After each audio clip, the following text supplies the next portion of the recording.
Welcome back to Teenage Nightmares, the place that drags you deeper into the world of the unknown. In tonight's chilling tale, we'll be hearing from Terrence as he shares a terrifying experience from his childhood. So sit back, get cozy, and prepare for another nightmare. Hello, my name is Terrence. This story takes place during the late 90s. It was the fall of 1999 when my friends and I cut through the small forest on our way home. Myself, along with Richard and Mike, would always take that route. The trail was narrow, lined with bare branches that scraped together in the wind. We told our parents we took this way because it was quicker, but the truth was, it brought us right past the old mansion. It loomed at the edge of the trees, a sprawling hulk of rotting wood and sagging shutters. The windows were so black you couldn't tell if they were reflecting the fading light or swallowing it. Everyone in town had a story about the place. Strange figures moving behind the curtains, voices calling from the porch when no one was there. Every time we passed, one of us would dare the others to go in. We never did. Until that day, Mike stopped in the path and said, almost too casually, "I'm going inside." Richard smirked, but I could see the flicker of nerves in his eyes as he said he'd follow. I wasn't about to be the only coward, so I agreed too. The three of us stepped off the trail, crunching through leaves toward the leaning porch. And for just a second, I thought I saw a movement behind one of the windows. Not a shadow drifting, but something standing still.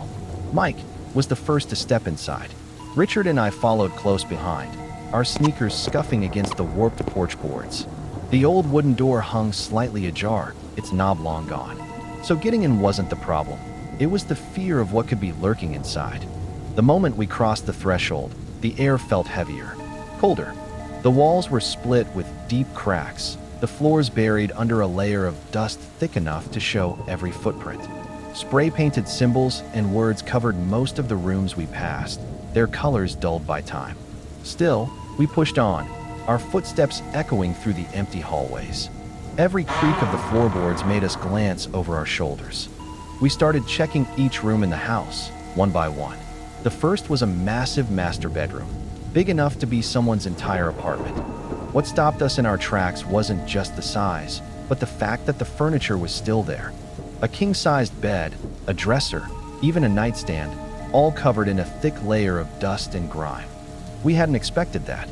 In a house abandoned for decades, we figured anything worth keeping would have been hauled off years ago. Instead, it felt like the room had been frozen in time. We were just about to leave for the next room, when something in my peripheral vision made my heart jump. I turned sharply toward the corner, and the movement caught Mike and Richard's attention.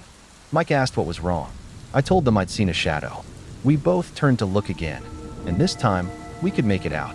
Now that our eyes had adjusted to the darkness, we saw him. A man, an older man, just standing there in the far corner of the room, watching us. Richard spotted him next. His voice dropped to a whisper as he told us to follow him. One by one, we edged toward the door. The bedroom was huge, and he was clear across the room while we were almost at the threshold. We figured we could make it out before he reached us. But we were wrong. As we moved, he did too.